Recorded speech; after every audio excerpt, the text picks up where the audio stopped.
지난 주간 한 일간 신문에 이런 기사가 실렸습니다. 인류의 첫사람 아담에게 하와가 아니라 그 이전에 다른 여자가 먼저 있었다.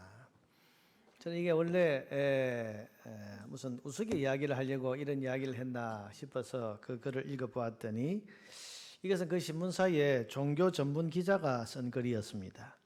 그 글을 읽어보니까 하와가 만들어지기 전에 릴리트라고 하는 하나님이 처음 만드신 여자가 있었는데 이 여자가 아담과 서로 잘 맞지를 않아서 크게 부부 싸움을 하고는 이 아담의 곁을 떠나 버렸을 때 하나님께서 아담을 잠들게 하시고 그 갈비뼈로 새로 만들어 주신 여자가 하와다. 이거를 꽤 진지하게 써 놓았습니다. 이런 듣도 보도 못한 이야기를 어디서 보고 하게 되었을까? 그래서 그 글을 봤더니 이 종교 전문 기자가 하는 말이 유대 전설에, 오래된 전설에 이런 이야기가 나온다는 겁니다. 그러면서 말하기를 어차피 성경은 고대 전설들을 모아서 짜집기 한 것이기 때문에 전설이나 신화에 나오는 이야기도 성경과 같은 수준으로 보아야 한다. 그런 뜻으로 그 글을 쓰고 있었습니다. 제가 그 글을 보면서 참 마음이 답답하고 또 한심하기도 했습니다. 여러분 이제는 하다 성경을 소위 전설 따라 삼천리의 이야기 정도로 이야기하는 여러분 이런 사람이 우리나라 유력한 일간지의 종교 전문 기자라고 그럽니다. 이것이 어쩌면 우리 사회를 우리 사회가 기독교를 바라보는 그런 어떤 시각이나 수준이 아닌가 그런 생각을 해봤습니다. 여러분 성경을 믿지 않고 성경을 안 보고 성경을 신화 전설 정도로 이야기하는 사람이 유력한 신문의 종교 전문 기자로 그것도 기독교 전문 기자로 일을 하고 있습니다. 여러분 이런 사람이 교회와 신앙에 대해서 이런저런 이야기를 하면서 기사를 올리고 있습니다. 그리고 그 기사를 사람들이 보면서 기독교가 이런 거구나. 교회가 이런 거구나 그런 생각을 하는 겁니다. 그러니 이게 얼마나 무책임한 일입니까?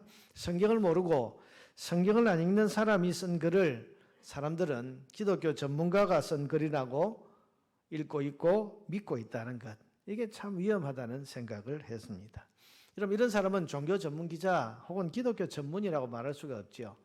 제가 예전에는 이런 기사를 봐도 그냥 넘어갔는데 지난번에 한번 댓글을 달고부터는 이제 누가 보든지 안 보든지 나도 한 번씩 달아야 되겠다 생각이 들어서 기자님은 종교 전문 기자가 아니고 소설 전문 기자, 신화 전문 기자라고 해야 되겠습니다. 그렇게 댓글을 올려놨습니다. 여러분 성경을 안 보고 기독교 신앙에 대해서 이야기를 하는 사람을 우리가 기독교 전문 기자라고 말할 수 있겠습니까?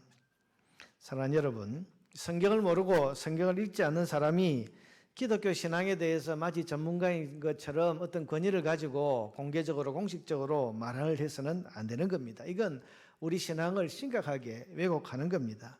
우리 모든 신앙의 근거와 표준은 오직 성경 말씀에 있습니다. 믿으십니까? 여러분 이 말씀 속에 구원의 길이 있고 이 성경 속에 진리의 답이 있습니다. 이렇게 믿는 사람이 바로 기독교 신자인 겁니다. 그러므로 여러분 기독교 신자라면 성경을 읽어야 됩니다. 성경을 믿어야 됩니다.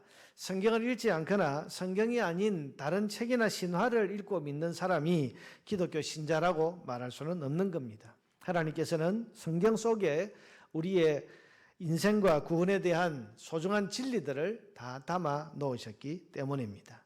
그러므로 하나님이 주시는 구원과 진리에 이르기 위해서는 반드시 성경을 읽어야 됩니다. 디모데후서 3장 15절 말씀은 이것을 우리에게 이렇게 가르쳐 줍니다. 성경은 능히 너로 하여금 그리스도 예수 안에 있는 믿음으로 말미암아 구원에 이르는 지혜가 있게 하느니라. 성경이 사람을 구원에 이르는 지혜가 있게 한다. 그렇게 선언하고 있습니다. 그렇습니다. 여러분 성경 속에 구원에 이르는 길이 있습니다. 그러므로 모든 신자는 성경을 읽어야 되고 성경 말씀을 들어야 되고 성경 말씀을 묵상해야 됩니다. 이번 코로나 사태로 인해서 2달간 우리가 교회 출입을 자유롭게 하지 못할 때 나름의 방식으로 그 신앙생활의 공백기를 메워 나간 분들의 이야기를 이제 종종 듣습니다. 어떤 분은 이 기간 동안 구약, 신약, 성경 전권을 한번 다 읽었다. 그래서 하루에 30장씩 40장씩 이렇게 꾸준히 앉아서 성경을 읽으니까 이 기간 동안 성경을 다 읽게 됐습니다. 그렇게 말하는 분이 있고, 또 어떤 분은 기왕 읽는 것 한번 써보자 그래서 이 기간 동안 성경 쓰기를 열심히 해서 지금 상당히 많은 분량을 손으로 기록을 했다, 그런 분들도 있습니다.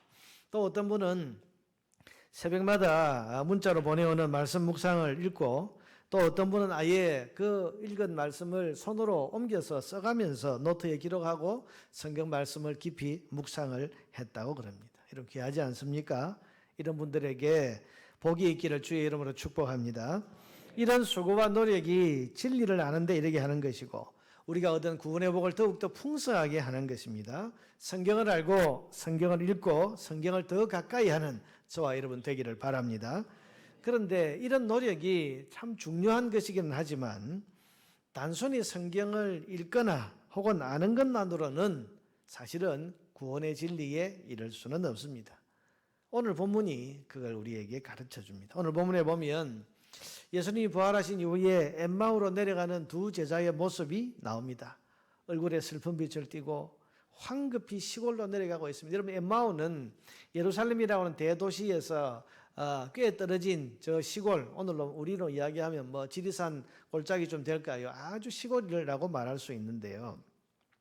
자, 여러분 보세요. 예수님이 부활을 하셨습니다. 이 사람들은 예수님의 제자입니다. 그렇다면 예수님이 부활하신 이 마당에 그들의 얼굴이 왜 슬픈 빛을 띠겠습니까? 얼굴이 환해야 될 거 아닙니까? 주님이 부활하셨는데. 여러분, 그런데도 이들은 지금 슬픈 얼굴을 하고 있습니다. 그리고 주님이 부활하셨으면 주님의 제자로서 이들은 그 주님의 부활을 기뻐하면서 주님 곁에 가서 주님과 함께 이제 하나님 나라의 일을 이제 저희들에게 맡겨주십시오, 그러면서 부활의 소식을 전하는 일꾼이 되어야 했는데 이들은 오늘 본문에 보니까 슬픈 빛을 띠고 주님께서 계시는 예루살렘을 떠나서 엠마오 저 시골 구석으로 황급히 숨어 들어가고 있습니다. 왜 그런 것일까? 그 이유가 오늘 본문 25절에 나옵니다. 25절을 같이 읽읍시다. 이르시되 미련하고 선지자들이 말한 모든 것을 마음에 더디 믿는 자들이여. 주님께서 지금 이들이 예수님 부활을 보면 부활의 소식을 듣고 혹은 부활하신 주님이 이제 예루살렘에 계신데도 불구하고 슬픈 빛을 띠고 엠마오 시골 마을로 지금 숨어 들어가는 이런 모습을 보인 이유가 미련하고 선지자들이 말한 모든 것을 안 믿기 때문이다, 그렇게 지금 말씀을 하시는 겁니다. 여러분, 여기서 주님 말씀하신 선지자들이 말한 모든 것이라는 표현은 구약 성경을 가리킵니다. 여러분, 우리가 성경을 읽을 때 이 관용 표현을 잘 이해를 해야 성경을 이해하는 데 도움이 됩니다. 이스라엘 사람들은 구약 성경을 우리처럼 구약이라고 부르지 않고 모세와 선지자의 글, 그렇게 표현을 했습니다. 이런 모세도 선지자 중에 한 사람이기 때문에 통칭해서 그냥 선지자의 글 이렇게 부르기도 했습니다. 그러니 지금 예수님께서 선지자들이 말한 모든 것을 믿지 않는다, 이 말은 성경, 구약 성경을 믿지 않는 사람들이다, 지금 그런 뜻으로 하신 말씀입니다. 자, 여러분 보세요. 이 사람들은 분명히 예수님 제자라고 했습니다. 제자라고 소개하고 있습니다. 그리고 성경을 분명히 알고 읽었던 사람들입니다. 심지어 부활을 목격한 증인들의 생생한 증언도 들었던 사람들입니다. 그런데도 그들은 성경을 믿지 않았습니다. 더군다나 이들은 예수님 곁에서 가장 가까운 곳에서 적어도 3년을 함께 생활했던 제자들입니다. 그런데도 믿지 않았습니다. 심지어 오늘 본문에 보면 예수님이 지금 눈앞에 계신데도 불구하고 알아차리지를 못합니다. 여러분, 이것은 단순히 성경을 읽고 아는 지식만으로는 예수님을 모를 수 있고 또한 구원의 진리에 이르지 못할 수 있다는 것을 우리에게 보여주는 것입니다. 사랑하는 여러분, 그렇습니다. 성경 지식은 우리를 구원에 이르게 하지 못합니다. 신앙생활에 여러 가지 체험을 한다고 해서 그게 우리를 구원에 이르게 하지도 못합니다. 그리고 오래도록 익숙한 교회 생활을 했다고 해서 저절로 이것이 구원에 이르게 되지는 않습니다. 여러분, 이 사람들이 지금 예수님의 제자로서 동고동락하면서 지낸 시간이 얼마입니까? 최소 3년입니다. 그런데도 그런 생활이 저절로 그들을 구원과 진리를 아는 데 이르게 하지 못했다는 겁니다. 지금 눈앞에 예수님을 보고 있으면서도 이분이 누구신지를 알아차리지 못하고 있지 않습니까? 여러분, 이것은 아무리 예수님 곁에 가까이 있었어도 구원의 주님을 제대로 믿지 못하고 있었다는 것을 표현해 주는 것입니다. 여러분, 구원의 진리는 이와 같이 단순히 성경을 알고 교회 생활에 익숙하다고 저절로 되는 것이 아닙니다. 그럼 어떻게 사람은 구원에 이르고 진리에 이를 수 있게 됩니까? 이것을 오늘 말씀드리려고 그럽니다. 자, 여러분, 먼저 사람이 구원과 진리에 이르기 위해서는 이건 여러분 두말할 것도 없이 먼저 성경을 잘 알고 읽어야 됩니다. 이건 앞에서도 말씀드렸습니다만은 이걸 기본적인 전제로 하는 겁니다. 성경을 알지도 못하는데, 성경을 읽지도 않는데 어떻게 구원과 진리에 이르겠습니까? 우리가 구원과 진리에 이르기 위해서는 반드시 먼저 성경을 잘 읽어야 하고 제대로 읽어야 하고 들어야 되고 또한 알아야 되는 겁니다. 그런데 단순히 성경을 많이 읽고 아는 것만으로는 부족합니다. 그럼 뭐가 필요합니까? 이것을 위해서는 둘째로 성경을 풀어주실 좋은 스승이 필요합니다. 오늘 본문에 예수님을 한번 보세요. 27절입니다. 이에 모세와 모든 선지자의 글로 시작하여 모든 성경에 쓴 바 자기에 관한 것을 자세히 설명하시니라. 주님이 지금 가르쳐주고 계시는 거죠.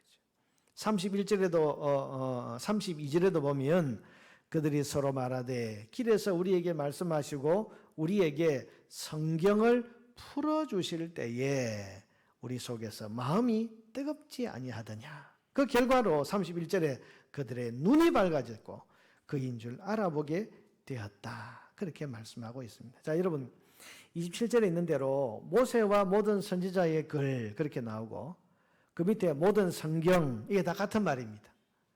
모세와 선지자의 글, 이게 이제 성경, 구약 성경을 가리키는 말이죠. 성경을 주님께서 이 두 제자에게 풀어주실 때에 또 자세히 설명하셨을 때에 그들의 마음이 뜨거워졌고 눈이 밝아져서 예수님이신 줄을 알아보게 되었다. 여러분, 이게 구원입니다. 구원이 뭔 줄 아십니까? 예수님으로 알아보게 되는 것, 이게 구원입니다. 성경이 증언하고 있는 나사렛 예수, 이분이 하나님이 보내신 구원자 예수 그리스도라는 것이 믿어지고 알게 되고 알아차리게 되는 것이 구원이라는 말입니다. 여러분, 나사렛 예수라는 말과 예수 그리스도라는 말은 이게 다른 말입니다. 우리가 나사렛 예수라 그러면 소위 말하는 성경이 우리에게 기록해주고 있는 자연인 예수를 말하는 거죠. 자연인 하면 자꾸 산에 들어가 사는 그런 사람 생각하면 안 되고 그냥 보통 명사로서 나사렛 예수. 그런데 이분이 누구시다고요? 예수 그리스도란 말은 하나님이 우리를 위해서 보내신 구원자. 그러니까 나사렛 출신의 이 예수라는 분이 하나님이 보내신 구원자라는 사실, 이것을 믿는 사람, 이게 믿어지는 사람이 바로 구원받는 사람이고 이걸 믿는 것이 바로 구원인 겁니다. 그러니 나사렛 예수를 예수 그리스도로 고백할 수 있는 것, 이게 바로 구원이라고 지금 말할 수 있는 겁니다. 그런데 여러분, 이 구원의 사건은 그냥 일어난 것이 아니고 성경을 주님께서 풀어주실 때, 성경을 자세히 설명하고 가르쳐 주실 때에 일어나게 되었다. 이렇게 오늘 성경이 우리에게 기록하고 있는 겁니다. 그러나 여러분, 성경을 읽는 사람은 반드시 성경을 배워야 됩니다.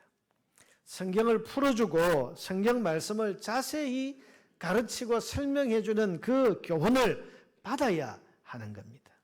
그런 점에서 우리가 구원과 진리에 이르기 위해서는 성경을 가르쳐줄 좋은 스승이 필요하다는 말할 수 있는 겁니다. 여러분, 사도행전 8장 27절 이하에 보면 이 비슷한 이야기가 나옵니다.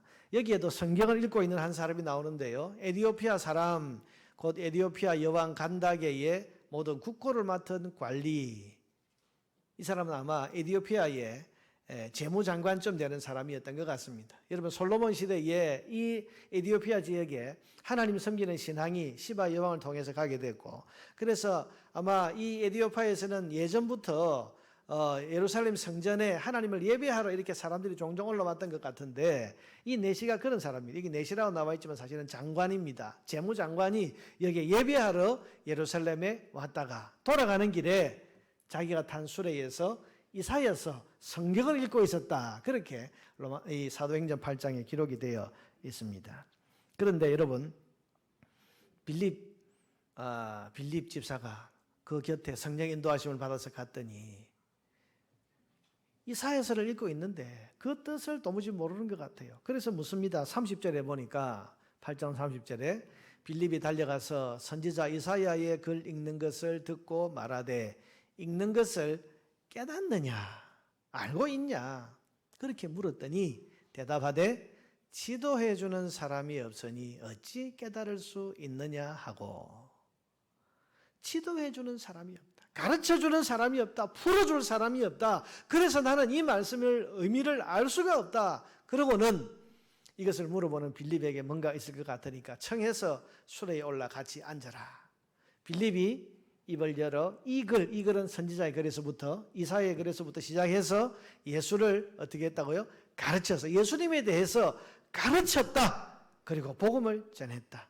그랬더니 그가 예수를 믿고 그 자리에서 세례를 받겠다고 해서 세례를 받았다. 이렇게 사도행전 8장에 기록이 되어 있는 겁니다. 여러분 지도해 주는 사람이 없으면 성경이 있어도 깨닫지 못하는 거죠. 그런 지도해 주는 사람이 있어야 합니다.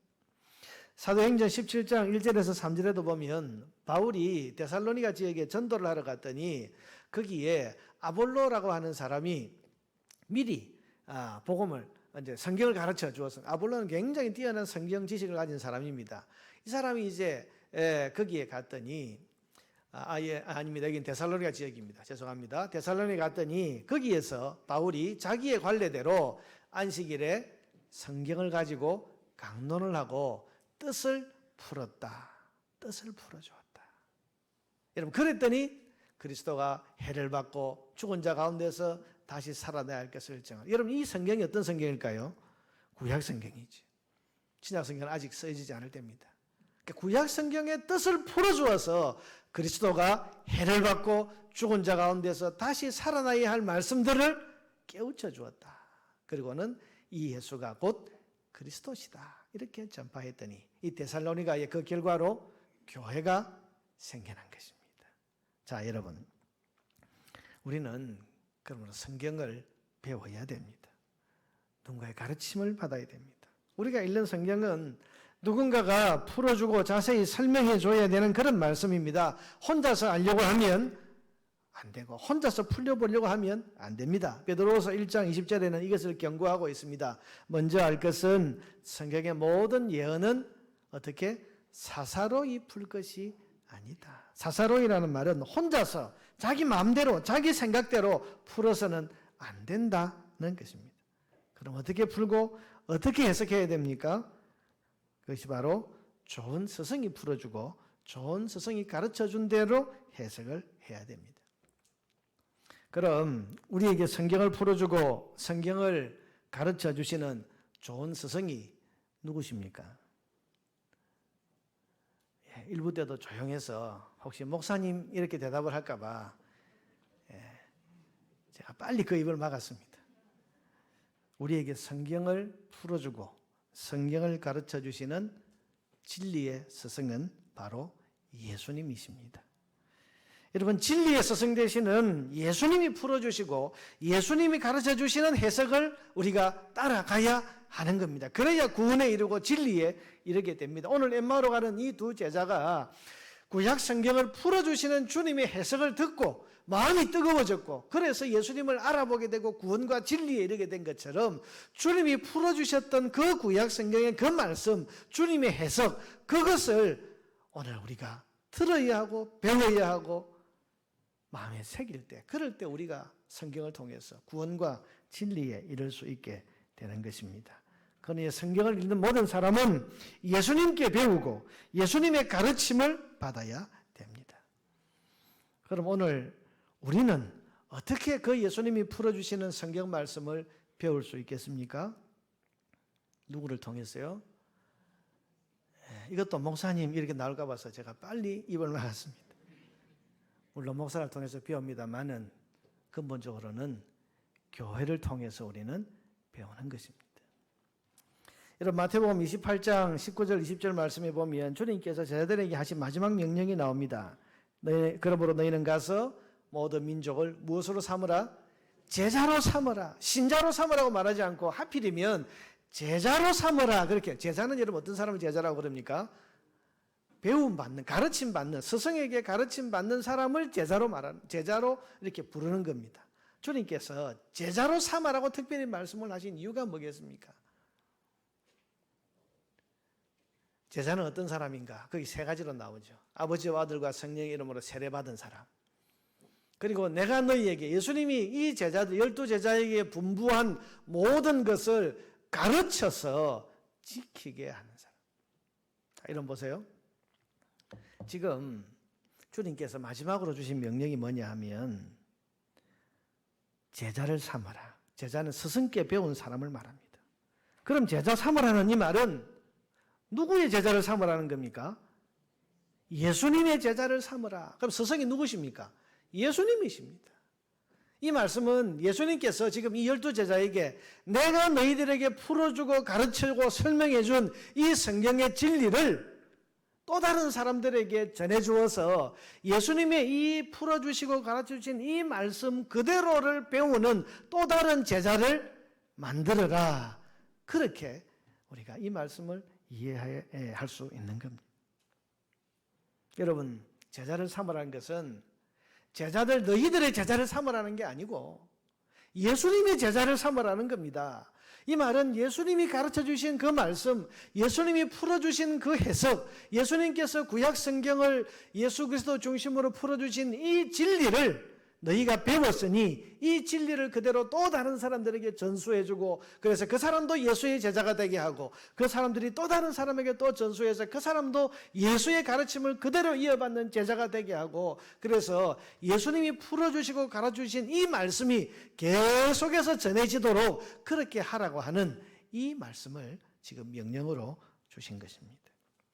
여러분, 이 사명에 순종해서 이 제자들은 곳곳에 다니면서 이 주님의 가르침을 전하고 다녔습니다. 그 기록이 사도행전인데, 여러분 사도행전에 가면요, 이 제자라는 호칭이 사도라는 호칭으로 바뀝니다.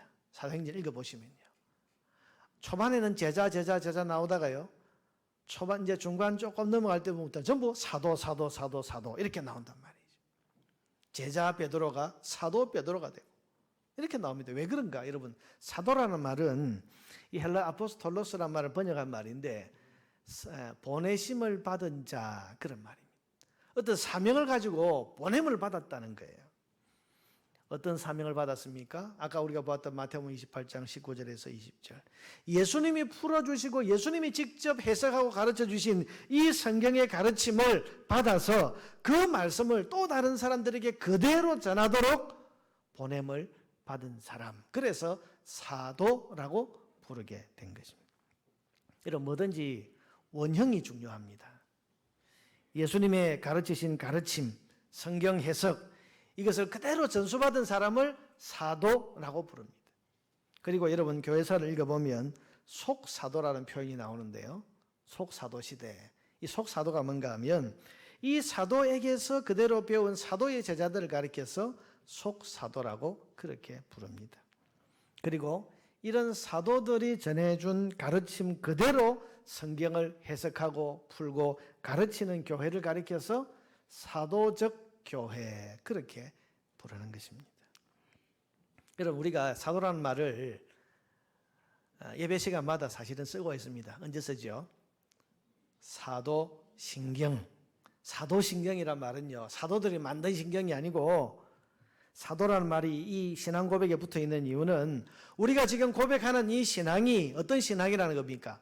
예수님이 풀어주시고 예수님이 가르쳐주신 그 신앙 그대로를 우리가 오늘 믿고 고백하는 사람들입니다. 이런 의미에서 우리가 이 사도신경을 고백하는 거예요. 그래서 여러분, 사도신경 이 속에 우리가 고백한 내용들은요, 나는 전능하신 아버지 하나님 천지의 창조주를 믿습니다. 나는 그의 유일하신 아들 우리 주 예수 그리스도를 믿습니다. 그는 성령으로 잉태되어 하고 쭉 나오는 이 내용 하나하나가 다 뭐라는 겁니까? 예수님께서 제자, 사도들에게 전수하고 가르쳐 주신 그 말씀, 그 교훈 그대로 오늘 우리는 이어받아서 그 신앙을 그대로 믿고 따릅니다. 그걸 지금 고백하는 것입니다. 여러분 좀 복잡하게 들릴 수도 있습니다만은 예수님이 원형입니다. 예수님이 가르쳐 주시고 풀어주신 이 말씀, 저는 이 엠마오의 두 제자가 예수님 풀어주셨던 이 성경 구절들이 뭔지가 참 궁금해요. 나중에 천국 가면 한번 물어볼 거예요. 저는 그게 뭡니까? 물어보고 싶은데 여러분 그 원형, 그게 제자, 이 제자뿐 아니라 나머지 12제자 사도들에게 전해지고 그 가르침을 속사도 또 다른 제자에게 전해주고 이게 시대를 흘러서 계속해서 여러분 이 신앙이 사도적 신앙이 지금까지 흘러내려오는 동안에 개성되어 오는 동안에 얼마나 많은 이단들이 있고 얼마나 많은 방해가 있고 얼마나 거짓된 가르침들이 이 사도적 신앙을 흔들어 놓으려고 그렇게 수많은 시도를 해왔습니까? 그게 교회 역사에 보면 다 나와 있습니다. 그러므로 여러분 우리가 주일 예배 시간에 사도신경을 고백할 때 그냥 예배 시작하는 건 순서구나 이렇게 생각하지 말고 우리는 바로 예수님께서 2000년 전 그 제자들에게 풀어주고 가르쳐 주신 그 말씀 그대로를 오늘 그대로 믿고 있는 신앙의 사람들입니다 라고 하는 자부심과 긍지와 믿음을 가지고 이 사도신경을 여러분 의미 있게 고백할 수 있게 되기를 바랍니다. 여러분 좋은 교회가 그래서 참 중요합니다. 요즘 이상한 교회도 많고 이단 불건전하고 개상한 가르침들이 얼마나 많습니까? 이 강단에서 참 입에 올리기도 싫은 그런 언론에 보도되는 이상한 이야기들이 여러분 이게 교회라는 이름으로 다 보도가 되다 보니까 분명히 우리 교회는 저런 교회가 아니고 우리 신앙은 저런 신앙이 아닌데 여기도 교회라는 이름으로 보도가 되다 보니까 우리 많은 성도들의 마음이 굉장히 불편하고 불쾌한 것이 사실입니다. 그런데 여러분 교회라고 다 교회가 아닙니다. 사도적 교회, 사도들이 전해주고 가르쳐준 참 스승 되시는 예수님의 가르침을 그대로 믿고 따르는 교회가 참 교회요 진리와 구원에 이르는 교회인 줄 믿으시기를 바랍니다. 신천지 같은 이단들은요 이렇게 말합니다. 사람들을 유혹할 때 지금까지 한 번도 들어보지 못한 새 교훈, 새로운 예술을 가르쳐준다. 그러면서 사람들에게 유혹을 합니다. 여러분 이건요 내용을 들어볼 것도 없이 이단입니다. 한 번도 들어보지 못한 새로운 이야기를 하는 게 이게 정통교회 좋은 교회가 아니고요. 지난 2000년 동안 진리의 스승 되시는 예수님의 그 사도적 신앙과 그 가르침을 그대로 고수해와서 그대로 전수받은 교회 그 신앙이 이게 좋은 교회고 바른 신앙인 겁니다. 지금까지 한 번도 들어보지 못한 새로운 교훈이 여러분 어디서 떨어지는 거예요? 어디서 나오는 겁니까? 그럴 수 없는 거죠. 진리의 스승 되시는 예수님께서 그 제자들에게 가르치시고 풀어주신 말씀이 정통이고 참 진리고 그 사도들이 전해준 그 신앙과 그 가르침이 바른 신앙이고 우리를 구원과 진리에 이르게 하는 신앙이라는 사실을 반드시 믿으시기를 바랍니다. 갈라디아서 1장 8절 9절에 보면 사도 바울이 벌써 2000년 전에 이런 이야기를 했습니다. 그러나 우리나 혹은 하늘로부터 온 천사라도 우리가 너희에게 전한 복음 외에 다른 복음을 전하면 저주를 받을지어다. 여러분 저는 여기에 우리가라는 이 말이 참 의미가 있어요. 앞으로 내가 어떻게 바뀔지 모르는데 바울이 말이 근데 앞으로 내가 뭐 좀 정신이 이상해지거나 혹은 또 이상해져서 지금까지 전해온 것과 다른 복음을 내가 전한다고 해도 그건 저주받을 거다. 우리가 전에 말하였거니와 내가 지금 다시 말하노니 만일 누구든지 너희가 받은 것, 여러분 받은 것이라고 그러죠. 받았다는 말이에요. 받은 것 외에 다른 복음을 전하면 저주를 받을지어다.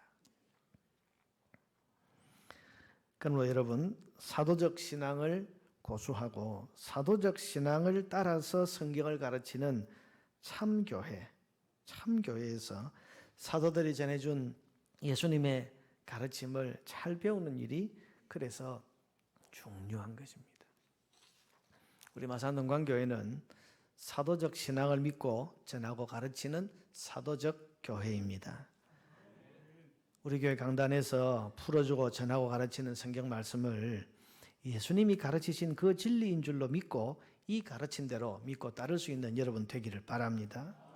특별히 우리 교회의 주일학교 선생님들이 많습니다. 오늘 스승의 주일인데 주일학교 선생님들은 작은 목사요, 아이들에게는 작은 목자입니다. 이분들이 뭘 가르칩니까? 성경을 가르칩니다.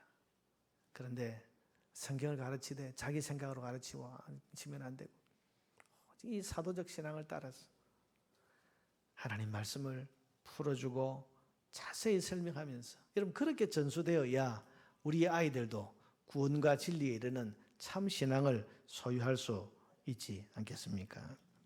그러니 주일학교 선생님들을 위해서 여러분 축복하고 위해서 기도 많이 해 주시기를 바랍니다. 두 번째로 예수님이 참 스승이실 뿐만 아니라 우리에게는 또 한 분의 스승이 계십니다. 성령님이십니다. 여러분 성경은 지식으로 풀리지 않습니다. 성령이 스승 되셔야 진리가 풀리고 열리게 되는 겁니다. 사도행전 9장 17절에서 18절에 보면요. 사도 바울이 성경을 많이 아는 사람, 구약 성경에 대해서 그야말로 지식적으로는 최고의 지식을 가졌는데 예수님 중심으로 이것을 해석하지 못하고 풀지를 못하니까 예수님을 핍박하고 예수 따르는 사람들을 잡아가두는 그런 일을 했단 말입니다. 그런데 다메섹 도상에서 예수님께서 그를 만나 주시고 아나니아라는 사람을 그에게 보내셔서 이렇게 하십니다. 예수께서 나를 보내어 너로 다시 보게 하시고 성령으로 충만하게 하신다 하고 성령을 부어주었더니 즉시 사울의 눈에서 비늘 같은 것이 벗어져서 다시 보게 된지라 일어나 세례를 받았다. 세례 받았다는 것은 예수님을 확실히 믿게 되었다는 이야기인데 눈에서 비늘 같은 것이 벗어졌다. 무엇이 임했을 때? 성령이 임했을 때. 사람의 눈에서 비늘같이 영적으로 가려진 것들을 벗어지게 해서 진리를 바로 보고 예수님을 바로 볼 수 있게 해주시는 분이 성령님이십니다. 그래서 성령이 우리 안에서 스승이 되셔야 되는 거예요. 사도행전 19장 1절에서 5절 아까 제가 본문을 잘못 보고 말씀드렸는데 여기 나옵니다. 아볼로라는 사람이 전도를 했습니다. 근데 바울이 뒤에 가서 에베소에 가서 보니까 이 사람들이 성경은 알고 있는데 도무지 이 예수님을 제대로 믿지를 못하고 있는 거죠. 그래서 너희가 성령을 혹시 받았느냐? 그랬을 때 우리는 성령이 계신 건 알지도 못합니다. 그랬을 때 바울이 그들에게 성령을 그들에게 부어주는 그런 역사를 하게 됩니다. 그럴 때에 4절 5절에 보면 그들이 듣고 주 예수의 이름으로 세례를 받았다. 성령이 역사한 겁니다. 여러분 성령의 도움 없는 성경 공부는 사람을 구원할 능력이 없습니다. 오직 성령이 스승 되셔서 진리를 깨우쳐 주시고 우리 눈에서 비늘을 벗겨 주실 때 비로소 구원과 진리에 이르게 되는 것입니다. 사랑하는 여러분, 성경을 읽고 말씀을 듣고 성경을 배울 때에 진리의 인도자 되시는 성령님의 도움을 간절히 구하고 기도하시기를 바랍니다.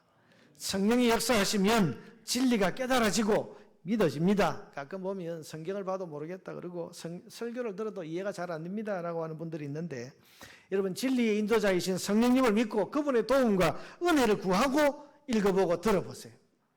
여러분의 영적인 비늘이 떨어지고 구원과 진리에 반드시 이르게 될 것입니다. 여러분 오늘은 스승의 주일입니다. 우리 믿음의 참 스승이신 예수님께 감사와 찬양과 영광을 돌려야 됩니다. 주님, 우리에게 참 진리를 가르쳐 주셔서 감사합니다. 또한 그 예수님의 가르침과 진리를 전수받은 교회와 말씀의 교사들에게 감사하고 그 가르침을 성실히 받을 것을 마음에 다짐하십시오. 다른 진리를 찾아서 엉뚱한 것을 찾아 헤매지 말고 한 번도 들어보지 못한 그런 새로운 이야기를 합니다. 이런 곳에 여러분 혹해서 따라가지 말고 사도적 신앙을 개성한 우리 교회를 사랑하고 우리 교회를 자랑스러워하고 우리 교회의 가르침과 지도를 잘 따르시기를 바랍니다.